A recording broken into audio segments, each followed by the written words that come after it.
আসসালামু আলাইকুম। ডিসেম্বরের 1 তারিখ এই যে আপনার মালটা কমলার গাছগুলিতে এই হালকা পাতলা চিকন চিকন ডাইব্যাক রোগ থাকে, গাছের ডাল টাল মরে টরে যায় বা দু একটা ফল টল থাকলে এগুলো হারভেস্ট করার পরে এই যে একটু হালকা প্রুনিং করে ক্যাচার দিয়ে প্রুনিং করে নিয়ে এরপরে আপনার ছত্রাকনাশক কার্বন ডিজম আর হচ্ছে ম্যানকোজেব এই জাতীয় স্প্রে করে ভালো হবে। আর ডাইব্যাক রোগের জন্য আপনার গাছের গোড়ায় এই ওষুধ দিতে হবে, ওই ওষুধ দিতে হবে। এগুলো বহু ট্রাই করার পরে আমি যেগুলো বের করছি আপনারা এগুলো ট্রাই করতে পারেন।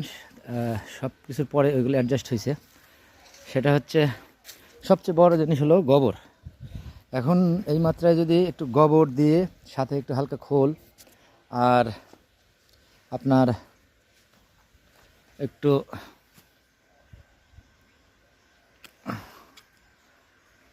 খোল আর পরিমিত পানি আপনার অল টাইম, এখন 2 দিন 3 দিন পর পর আপনার পানি দিয়ে দেবেন। আর চিকন যেগুলাই আপনার এই আপনার পানি ধরে রাখতে পারবেন না যে ডালগুলি, এগুলো ইচ্ছা করলে আপনারা ছাঁটাই করে দিতে পারেন। ছাঁটাই করলে প্রুনিং করলে গাছটা সুন্দর হবে।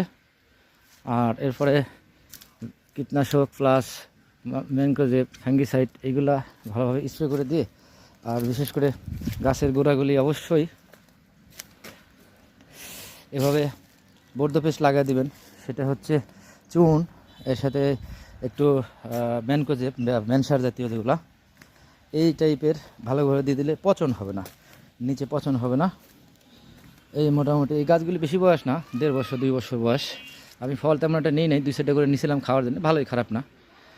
বেশি মানে অতিরঞ্জিত কোনো কিছু করতে চাইলে কোনো গাছই থাকবে না, আর ফলও ভালো হয় না। ধন্যবাদ আপনাদের।